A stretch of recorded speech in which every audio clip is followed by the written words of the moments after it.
صلی اللہ تعالی علیہ وسلم، حضور نبی کریم صلی اللہ علیہ وسلم کا فرمان ہے کہ جو مسلمان روزانہ 1000 مرتبہ درود شریف پڑھے گا وہ مرے گا نہیں جب تک کہ جنت میں اپنی جگہ نہ دیکھ لے گا۔ سبحان اللہ۔ ایک مرتبہ مل کر بآواز بلند درود شریف پڑھ لیجیے۔ اللہم صلی علی سیدنا و مولانا محمد وعلی آل سیدنا و مولانا محمد وبارک وسلم۔ صلاۃ و سلام علیکم یا رسول اللہ صلی اللہ تعالی علیہ وسلم۔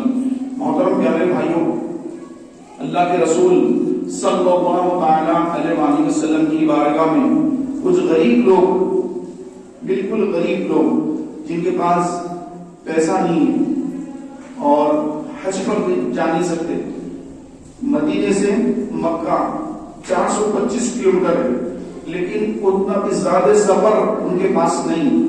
ہم تو یہاں ہندوستان میں رہتے ہیں، یہاں سے مکہ جانا یہ بڑا لمبا جو ہے راستہ ہے، اس کے پیسے زیادہ ہوتے ہیں، پاسپورٹ ہونا پڑتا ہے۔ اس زمانے میں مدینے سے مکہ شریف جانے کے لیے کسی چیز کی حاجت نہیں، تو اتنے پیسے بھی صحابہ کے پاس نہ تھے۔ تو صحابہ کرام علیہ رضوان عرض کی، یا رسول اللہ ہم بڑے غریب ہیں اور غربت کی وجہ سے نہ زکات دے سکتے ہیں، نہ صدقہ کر سکتے ہیں، نہ خیرات کر سکتے ہیں، نہ حج پر جا سکتے ہیں اور نہ اللہ کی راہ میں مال خرچ کر سکتے ہیں۔ لیکن جو مالدار صحابہ ہیں، وہ صحابہ جن کو اللہ نے مال دیا ہے، وہ مالدار صحابہ ہمارے ساتھ نماز پڑھتے ہیں، ہمارے ساتھ قرآن پڑھتے ہیں، ہمارے ساتھ روزے رکھتے ہیں، ہمارے ساتھ ذکر وغیرہ سب کرتے ہیں، لیکن ان کے پاس پیسہ رہنے کی وجہ سے صدقہ کرتے ہیں، خیرات کرتے ہیں، زکات دیتے ہیں اور حج کرتے ہیں۔ ہم یہ نہیں کر سکتے، مالی عبادت نہیں کر سکتے، ہمارے پاس پیسہ نہیں۔ اس طرح وہ صحابہ مال کی وجہ سے نیکیوں میں ہم سے آگے ہو گئے اور مال نہ ہونے کی وجہ سے ہم نیکیوں میں پیچھے رہ گئے۔ تو میرے پیارے بھائیوں، میرے آقا علیہ الصلوۃ والسلام نے ارشاد فرمایا کہ اے غریبوں، اے مسکینوں، تمہارے لیے 3 خوشخبریاں ہیں، تمہارے لیے 3 خوشخبریاں ہیں۔ نمبر 1 کہ اگر کوئی مالدار مسلمان، ایک غریب مسلمان، دونوں نے یہ تسبیح پڑھی، سبحان اللہ والحمد للہ ولا الہ الا اللہ واللہ اکبر، دونوں نے تسبیح پڑھی، اور مالدار نے تسبیح پڑھنے کے بعد 10,000 درہم صدقہ کر دیا۔ مالدار نے یہ تسبیح پڑھی، غریب نے بھی تسبیح پڑھی، دونوں نے تسبیح پڑھی، اس کے بعد مالدار نے کیا کیا؟ 10,000 درہم صدقہ کر دیا۔ تو آقا علیہ السلام فرماتے ہیں کہ 10,000 درہم صدقہ کرنے کے بعد بھی اللہ تبارک و تعالیٰ اس غریب کو اس امیر سے زیادہ ثواب عطا فرمائے گا۔ اسی طرح ہر نیکی کو قیاس کرتے جاؤ، ہر نیکی کو۔ 2 رکعت نفل نماز ایک غریب مسلمان نے پڑھی، ایک مالدار مسلمان نے 2 رکعت نفل پڑھی، اور اس کے بعد مسجد سے نکل کر مالدار نے 10,000 درہم صدقہ کر دیا، تب بھی ثواب اس غریب کو زیادہ دے گا اللہ تعالیٰ۔ کیوں؟ کہ وہ غریب ہے، اس کے پاس پیسہ نہیں ہے، صدقہ خیرات کرنے کے لیے مال نہیں ہے، تو مال نہ ہونے کے سبب اللہ تبارک و تعالیٰ اس مالدار کے 10,000 درہم صدقہ کرنے سے بھی زیادہ ثواب اس بندے کو عطا فرمائے گا 2 رکعت نفل پڑھنے پر۔ 2 رکعت تو اس نے بھی پڑھی، اس نے بھی پڑھی، لیکن اس کا ثواب 10,000 درہم کا بھی ہے، لیکن 10,000 درہم 2 رکعت نفل نماز ایک پڑھنے میں ڈالے جائیں اور ایک پڑھنے میں اس غریب کے صرف 2 رکعت ڈالے جائیں، تو اللہ تبارک و تعالیٰ اس غریب کے 2 رکعت کا ثواب اس مالدار کے 10,000 درہم 2 رکعت نفل، ان دونوں کو ملا کرنے کے باوجود بھی اس کا ثواب زیادہ دے گا۔ تو یہ تو پہلی خوشخبری ہے۔ پھر آقا علیہ السلام نے فرمایا دوسری تمہاری خوشخبری غریبوں کے لیے یہ ہے کہ قیامت کے دن اللہ تبارک و تعالیٰ عز و جل سب کا حساب کتاب کرے گا، ہر ایک کا حساب لے گا۔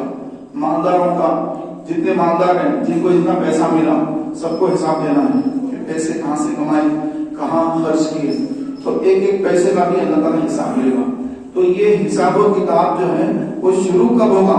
حساب تو ہوگا، لیکن شروع کب ہوگا؟ فرمایا یہ حساب و کتاب شروع ہونے سے 500 سال پہلے اللہ تبارک و تعالیٰ غریبوں کو، مسکینوں کو داخل جنت فرما دے گا، داخل جنت فرما دے گا۔ اب اس کے 500 سال کے بعد مالداروں کا حساب شروع ہوگا۔ کیا ہوگا نہیں معلوم، حساب میں کیا ہوگا نہیں معلوم۔ اگر آپ ایک مہینے کا حساب گھر میں دیں، والدہ کو دیں کہ ایک مہینے میں اتنے پیسے کمائے، اب کہاں کہاں خرچ کیے بیٹا پیسے، تو آپ کو بڑی دشواری ہوگی کہ کیسے کیسے بولوں کہاں کہاں خرچ ہوئے، یاد بھی نہیں ہے، یہ کہاں کیا یہ کہاں کیا۔ وہاں پر تو زندگی بھر کا حساب دینا ہے، پوری زندگی کا حساب دینا ہے، زندگی بھر کا پورا حساب وہاں دینا ہے۔ اور پیارے محترم بھائیوں، کب دینا ہے؟ 500 سال، 500 سال کے بعد، 500 سال پہلے مسکین غریب داخل جنت ہو گیا، غریب داخل جنت ہو گیا۔ سمجھنے کے لیے بڑی بات ہے، نہیں سمجھ آنے کی کوئی بڑی بات نہیں ہے، سنتے ادھر سے نکال دیتے ہیں، انہیں فرق ہی نہیں پڑتا ہے۔ تو جو ان کو سمجھ آتی ہے تو انہوں سمجھتے ہیں، جس کو اللہ ہدایت دے دے۔ باقی باتیں تو بہت لوگ سنتے ہیں اور اپنے کان سے سنا کان سے نکال دیا، پھر زندگی کے اندر کوئی چینجز ان کے نہیں آتے۔ پیارے بھائیوں، یہ حساب و کتاب جو ہوگا، مال کہاں سے کمایا، زندگی میں کمائی کتنی ہوئی، اس کا پورا حساب، کہاں خرچ کیا، اس کا پورا حساب، یہ حساب و کتاب شروع ہونے سے 500 سال پہلے غریب جنت کے مزے لے رہا ہے۔ زندگی کتنے سال کی ہے؟ زندگی ہے 60-70 سال، 100 سال۔ انسان 100 سال کے اندر مر جاتا ہے، اور وہاں پہ غریب 500 سال پہلے داخل جنت ہو گیا۔ اور یہ دنیا میں جو مالدار بننے کی ہماری تمنائیں ہیں، ہماری کوششیں ہیں کہ نمازیں چھوٹ جائیں لیکن میں مالدار بنوں، تو جو مالدار بننے کی تمنا لیے جی رہے ہیں، جب مالدار بن جائیں گے، تمنا پوری ہوگی، مراد پوری آ گئی، ارے میں مالدار بن گیا۔ اب یہ مالدار صاحب قیامت کے دن، پیارے بھائیوں، غریب 500 سال پہلے چلے گا جنت میں، یہ مالدار صاحب ٹھہرے حساب میں، ابھی حساب و کتاب شروع نہیں ہوا، 500 سال کے بعد حساب و کتاب شروع ہوگا۔ نہ جانے کیا حساب و کتاب ہوگا، اور کہاں کہاں مال حرام میں خرچ کیا اور کہاں سے کمایا، یہ سارا حساب دینا پڑے گا، سارا حساب دینا پڑے گا۔ تو میرے پیارے محترم بھائیوں، یہ تو دوسری خوشخبری مسلمان کے لیے، غریب مسلمان کے لیے۔ اب تیسری خوشخبری ایک غریب مسلمان کے لیے کہ اللہ تبارک و تعالیٰ جنت کے اندر ایسے محلات رکھا ہے۔ آقا علیہ السلام نے فرمایا کہ جنت میں اونچے اونچے محلات ہیں، اتنے اونچے کہ آدمی اگر دیکھے جس طرح آسمان کو دیکھتا ہے اس طرح دیکھنا ہوگا، اتنے بلند عمارتیں ہیں، بلڈنگیں ہیں، محلات ہیں۔ آقا علیہ السلام نے فرمایا 3 قسم کے لوگ ہوں گے جو ان محلات میں داخل ہوں گے۔ نمبر 1، غریب شہید، یہ اللہ کی راہ میں جامع شہادت نوش کر لیا، غریب کا شہید ہو گیا۔ دوسرا، غریب مومن، غریب مسلمان ہے، پوری زندگی غربت میں گزر گئی، کبھی 2 کپڑے اس کے پاس نہ تھے، ایک ٹائم کا کھانا کھایا، دوسرے ٹائم کا کھانا نہ تھا، صبح میں ناشتہ کر لیا، دوپہر کا کھانا اس کے پاس نہیں ہے، لیکن زبان میں کیا ہے؟ الحمدللہ علی کل حال، اللہ تیرا شکر ادا کرتا ہوں، زبان پر یہ ہے۔ اور گھر میں ایک ہی ٹائم کا کھانا ہے، دوپہر کا کھانا نہیں، دوپہر میں کھا لیا، رات کا کھانا نہیں، ایک لباس پہن لیا، دوسرا لباس نہیں ہے، لیکن زبان پہ ہے الحمدللہ۔ ایسا غریب مومن۔ اور اس کے بعد فرمایا غریب نبی، غریب نبی، جو غریب نبی ہیں حضرت عیسیٰ علیہ السلام بڑے غریب نبی تھے، ان کے پاس کچھ بھی زیادہ رکھتا تھا، کوئی ان کے پاس سامان نہ تھا، بس کیا تھا؟ ایک برتن جس سے پانی پیا کرتے، اور تکیا بھی نہیں تھا، پتھر سرانے رکھ کر آرام فرماتے۔ تو شیطان ایک مرتبہ اپنے پاس آیا اور آ کر کہا کہ اے اللہ کے نبی، آپ نے تو دنیا کو چھوڑ دیا تھا، لیکن یہ کیا، آپ دنیا میں پتھر سر کے نیچے رکھ کے آرام کر رہے ہیں، پتھر سر کے نیچے رکھ کے آرام فرما رہے ہیں، یہ تو دنیا کا پتھر آپ نے یوز کیا، استعمال کیا۔ تو عیسیٰ علیہ السلام اس کی بات سن کر وہ پتھر جو آپ نے سر کے نیچے تکیے کے طور پر رکھا تھا، وہ پتھر بھی ہٹا دیا اور پھینک دیا، لے مجھے تیری دنیا کا پتھر بھی نہیں چاہیے، تیری دنیا کا مجھے پتھر بھی نہیں چاہیے۔ پھر شیطان آ گیا، کہا یہ برتن کیوں لیا آپ نے دنیا کا؟ آپ نے تو دنیا کو چھوڑ دیا تھا، پھر یہ دنیاوی برتن سے پانی کیوں پیتے ہیں؟ آپ نے فرمایا لے یہ تیری دنیا کا مجھے کٹورا بھی نہیں چاہیے، آپ نے اس کو بھی صدقہ کر دیا۔ جب پانی ہوتا ہاتھوں سے پانی پیا کرتے۔ اتنے غریب نبی، اتنے غریب نبی، فرمایا کہ قیامت میں غریب نبی ان محلات میں داخل ہوں گے جن کی بلندیاں آسمان کو دیکھنے کی طرح ہوں گی، اس کے علاوہ اور کوئی ان محلات میں داخل نہ ہو سکے گا۔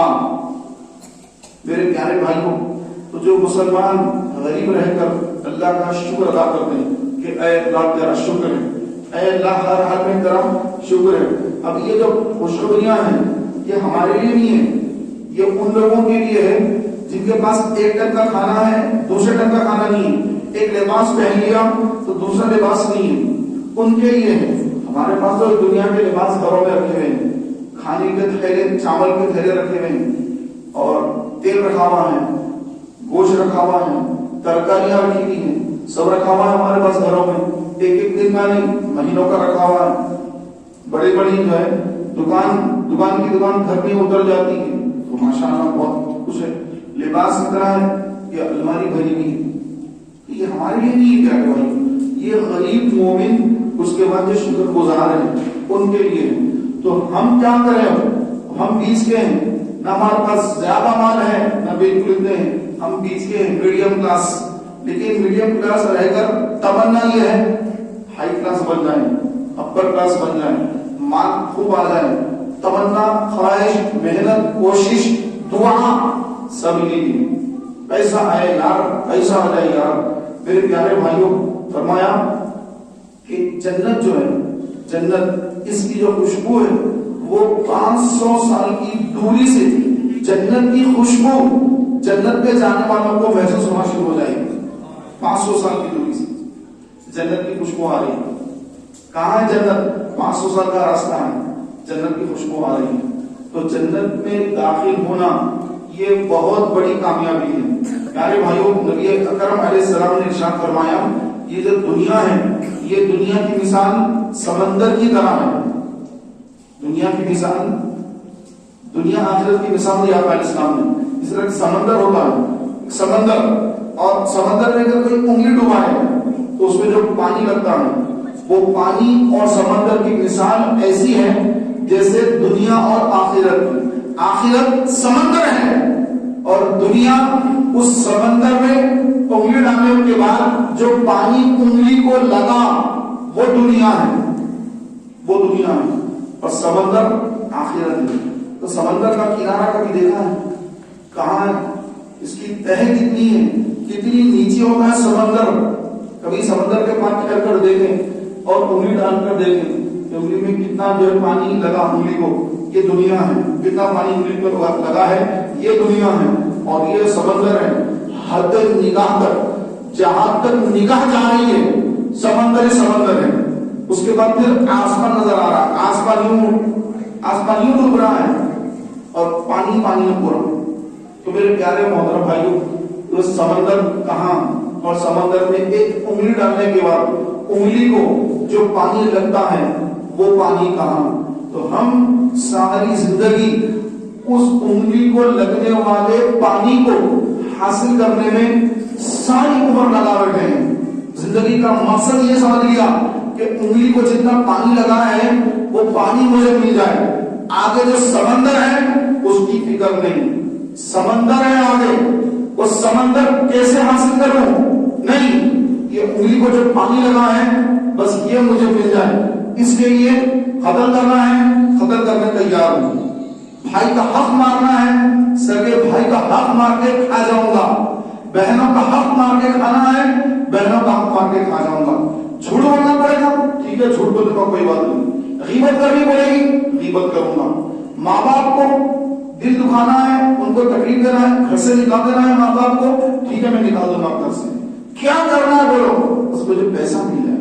آقا علیہ السلام نے ارشاد فرمایا ایک دور آئے گا کہ انسان یہ نہیں رہے گا کہ پیسہ کہاں سے آ رہا ہے، بس پیسہ حاصل کرنا مقصد ہوگا اس کا، حلال سے آ رہا حرام سے آ رہا نہیں دیکھے گا، بس پیسہ آئے مال آئے اسی میں زندگی گزارے گا۔ آج ہمارا حال بالکل اسی طرح ہے، حلال حرام دیکھنے کی ہمارے پاس کوئی فرصت نہیں ہے، کوئی ہمارا ذہن نہیں ہے، نہیں یہ غلط ہے حرام کا مال میں نہیں کھاؤں گا، نہیں آ رہا ہے آنے دو بھائی، جو آ رہا ہے آنے دو۔ تو یہ حال ہے۔ ایک صحابی کے بارے میں آتا ہے کہ ان کا انتقال ہو گیا، انتقال کے بعد پیارے بھائیوں وہ بیت المال جو ہوتا ہے مسلمانوں کا مال جہاں پر جمع ہوتا ہے، غریبوں کی مدد کی جاتی ہے، مسلمانوں کا بیت المال میں سے انہوں نے ایک چادر لے لی، سردی کے دن تھے تو سردی کی وجہ سے بغیر اجازت کے انہوں نے مسلمانوں کے مال میں سے بیت المال میں سے ایک چادر لے لی اور چادر اوڑھ لی۔ مجھے بڑی ٹھنڈ لگ رہی ہے، سردیوں کا موسم ہے، آپ خود محسوس کر رہے ہیں کہ کیسی سردیاں ہیں، سردیوں کا موسم ہے، مدینے کی سردیاں ماشاءاللہ۔ تو پیارے بھائیوں انہوں نے چادر لپیٹ لی کہ مجھے سردی ہو رہی ہے۔ جب اس کا ان کا انتقال ہوا، انتقال کے بعد وہی چادر کو اللہ نے آگ کی چادر بنا کر ان کی قبر میں ڈال دیا۔ نبی کریم علیہ السلام نے خبر دی صحابہ کو کہ اے صحابہ، وہ شخص جو بیت المال میں سے ایک چادر لے لیا تھا تو اللہ نے اسی چادر کو اس کو آگ کی چادر بنا کر اس کی قبر میں ڈال دی۔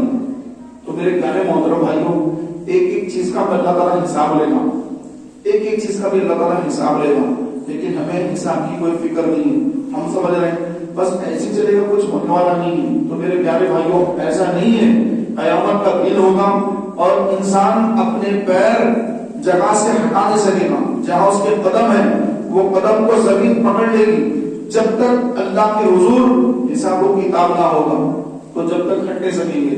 اس لیے فرمایا گیا کہ اللہ تبارک و تعالیٰ سے ہر دم عافیت کا سوال کرو کہ اے اللہ مجھے عافیت عطا فرما، اے اللہ مجھے عافیت عطا فرما، حساب و کتاب سے بچا، بنا حساب بخش دے، بغیر حساب بخش دے، حساب نہ لے، اور جس کا اللہ حساب لے گا وہ تو پھنسا ہی پھنسا۔ تو اپنی دعا کے اندر میرے بھائیوں ایمان کی سلامتی کی دعا کہ ایمان پر خاتمہ ہو، سب سے بڑی بات وہ ہے ایمان کا خاتمہ ہونے کے بعد یہ ساری چیزیں ہیں۔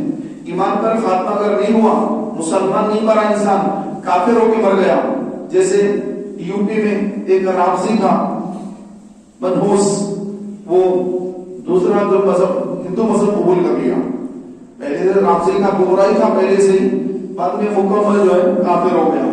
تو ایسے لوگ ہوتے ہیں کہ جو پیسے کی خاطر یا نعوذ باللہ لڑکا لڑکی ایک دوسرے کو دیکھ کر جو ناجائز محبتیں کر لیتے ہیں اور پھر دین کو چھوڑ دیتے ہیں، اسلام کو چھوڑ دیتے ہیں اور اس کے مذہب میں چلے جاتے ہیں۔ یہ جو فلمیں، یہ جو ناچ گانے کرنے والے بالکل بے حیا لوگ ہوتے ہیں، تو یہ ان کے پاس تو ایمان ہوتا ہی نہیں، لیکن ہمارے آئیڈیل ہم انہی کو بناتے ہیں، ارے اس نے یہ کیا، اس نے یہ کیا، اس نے یہ کیا، تو ساری معلومات ہمیں حاصل ہوتی ہے کہ کس کا نکاح، کس نے کس سے شادی کر لی، کس کا یہ ہو گیا، اس کا وہ ہو گیا، ساری خبریں مسلمان بھائیوں کو ہے۔ لیکن ہمارے آقا صلی اللہ علیہ وسلم جن کا ہم نے کلمہ پڑھا ہے، آقا صلی اللہ علیہ وسلم کی ازواج مطہرات کتنے تھی، ان کے کیا نام تھے، حضور صلی اللہ علیہ وسلم کی اولاد کتنی ہے، حضور صلی اللہ علیہ وسلم کی شہزادیوں کے نام، شہزادوں کے نام آج ہمیں وہ نہیں معلوم، لیکن فلموں میں کام کرنے والے، کھیل کود کرنے والے، ناچنے گانے والے، ان کے نام معلوم، ان کی پوری ہر چیز معلوم، ان کی ڈیٹیل معلوم ہوئی کیا ہے کیا نہیں سب معلوم، لیکن نہ صدیق اکبر کے بارے میں معلوم، نہ فاروق اعظم کے بارے میں معلوم، نہ حضرت عثمان غنی کے بارے میں معلوم، نہ مولا کائنات مولا علی شیر خدا علی المرتضیٰ رضی اللہ تعالیٰ عنہ کے بارے میں معلوم، نہ امام حسن کے بارے میں، نہ امام حسین کے بارے میں۔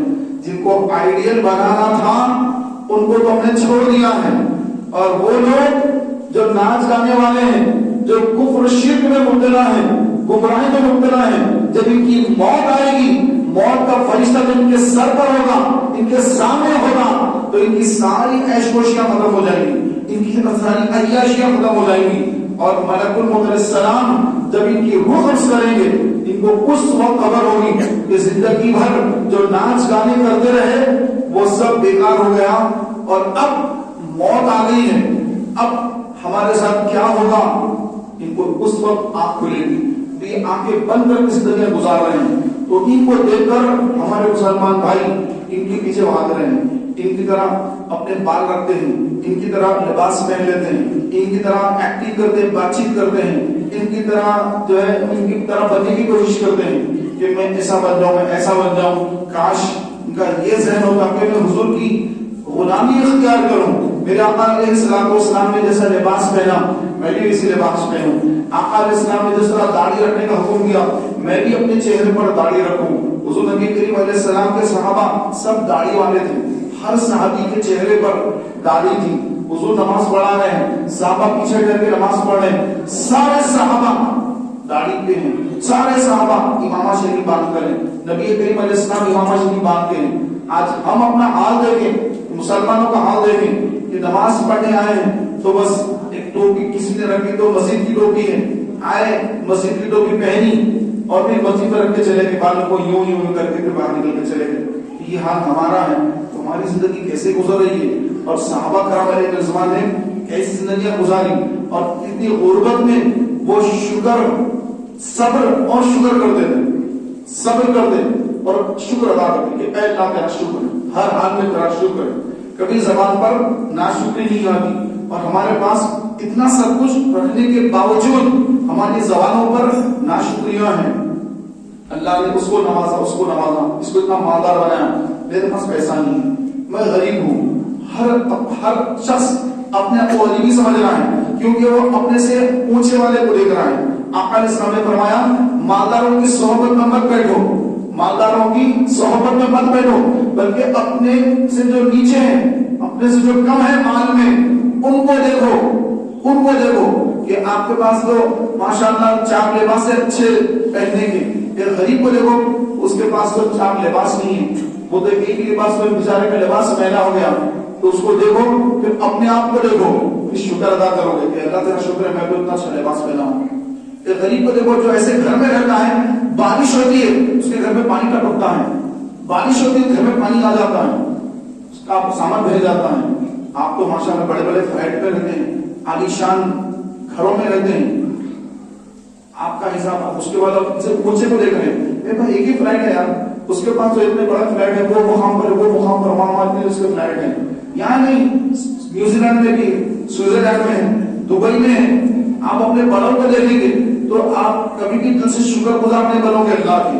جب نیچے والے کو دیکھو گے، یعنی بیچارہ غریب کرا کے گھر میں رہتا ہے، مکاندار نے کہہ دیا گھر خالی کر دو، اب بیچارہ گھروں کو ڈھونڈ رہا ہے، اس کو گھر نہیں مل رہے ہیں، وہ گھروں کو ڈھونڈ رہا ہے، گھروں کو ڈھونڈ رہا ہے، گھر کا پورا سامان لے کے ادھر ادھر، ادھر سے ادھر، ادھر سے ادھر پھر رہا ہے، اور آپ ماشاءاللہ عالیشان گھر میں ہیں، تو اس غریب کو دیکھو جس کے پاس گھر نہیں، آپ گھر میں ماشاءاللہ اچھا فین وغیرہ لگا لیا، اچھی ٹھنڈی ہوا آ رہی، کولر آ رہا ہے، اے سی وغیرہ سب ہے، لیکن اس کو دیکھو جس کا ٹین کا چھت ہے، جب گرمی پڑتی ہے، جب گرمی آتی ہے تو بے چین بے قرار ہو جاتا غریب، تو اس کو دیکھیں گے تو اپنے آپ کو جو ہے محسوس کریں گے کہ مجھے تو اللہ نے اتنا نوازا، الحمدللہ اللہ کا شکر ہے۔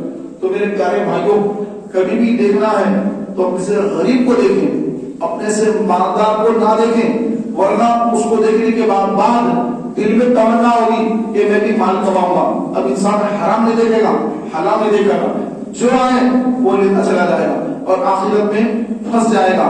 میرے پیارے محترم بھائیوں، ہمارے آقا علیہ الصلوۃ والسلام جنگ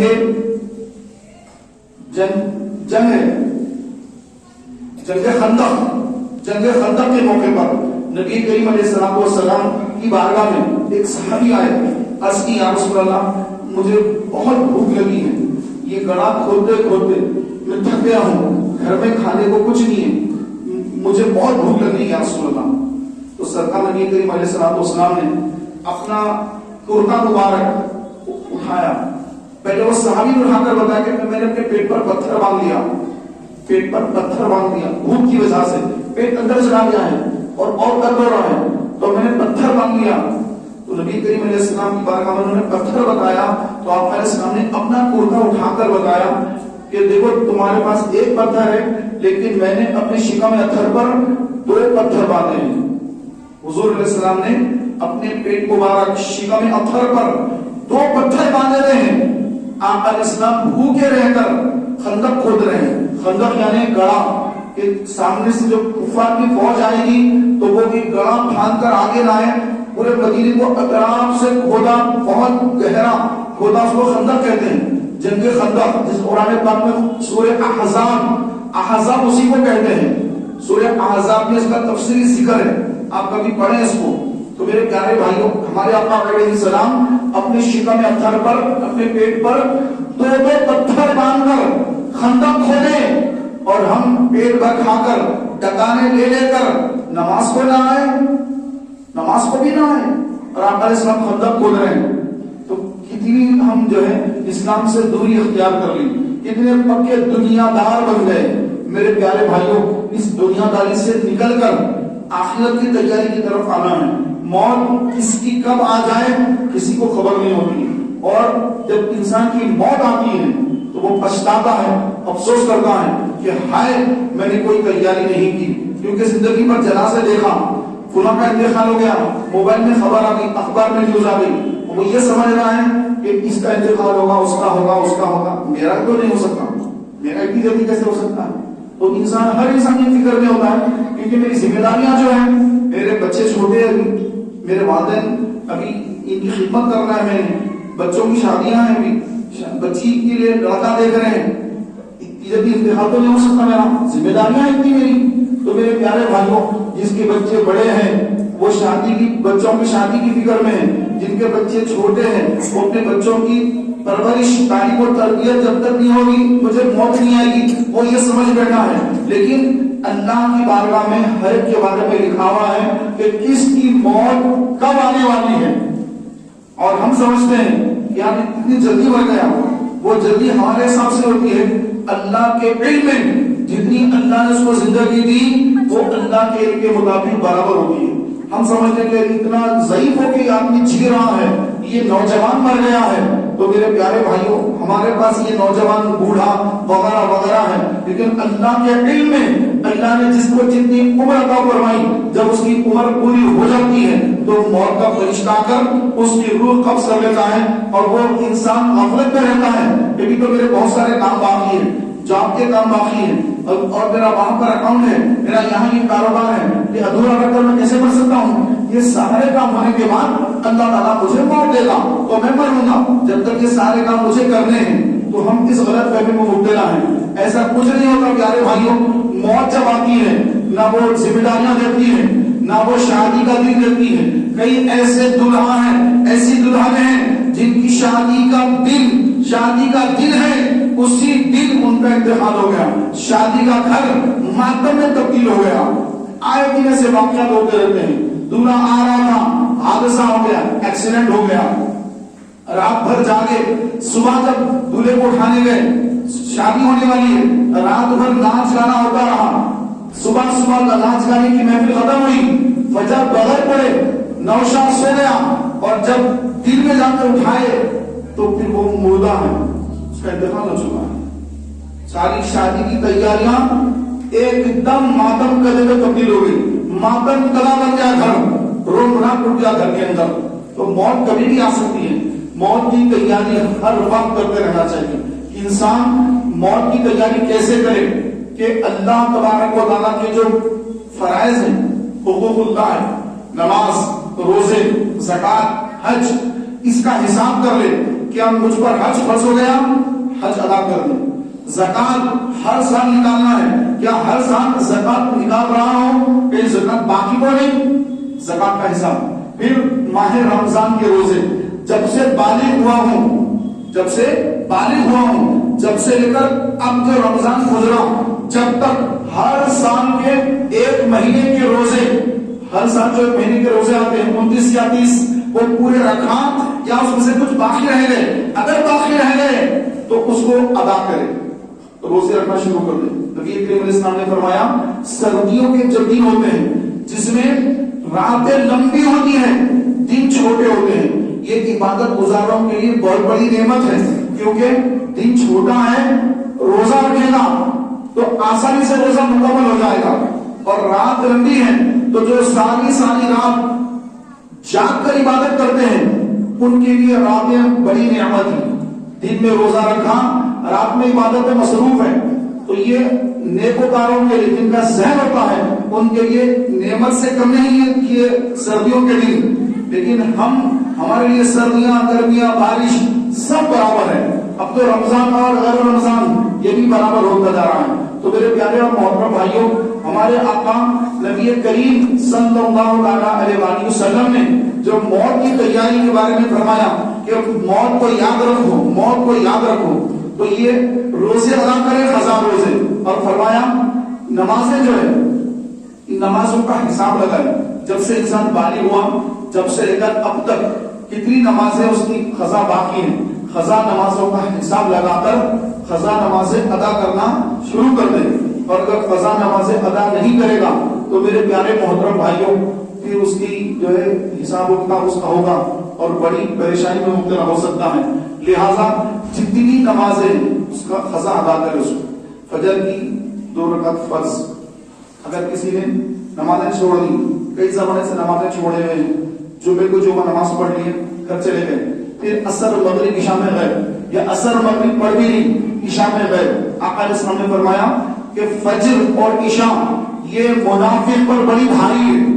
جو نفاق والے ہوتے ہیں دل میں ہے، زبان پہ منافق پر فجر اور عشاء یہ بہت گراں ہے، وہ نماز نہیں پڑھے گا فجر عشاء کی، ظہر عصر مغرب پڑھ لے گا، عشاء کے لیے پیچھے ہٹ جائے گا، فجر میں سوتا رہ جائے گا۔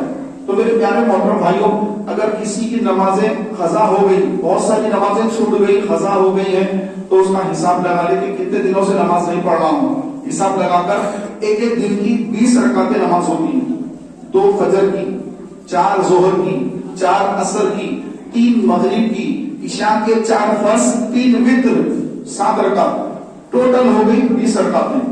ایک دن کی 20 رکعت پڑھنا یہ قضا اس پر فرض ہے، ادا نہیں کرے گا سب گناہگار ہوگا۔ لہذا جو نمازیں چھوٹ گئی، کتنے سالوں سے چھوٹی، کتنے مہینوں سے چھوٹی، کتنے دنوں سے چھوٹی ہوئی ہے، اس کا مکمل حساب لگا کر ادا کرنا شروع کر دے، اور روز کی جو نمازیں ہیں اس کو وقت پر باجماعت پہلے سب میں آ کر ادا کرنے کا اپنے اندر جذبہ پیدا کرے۔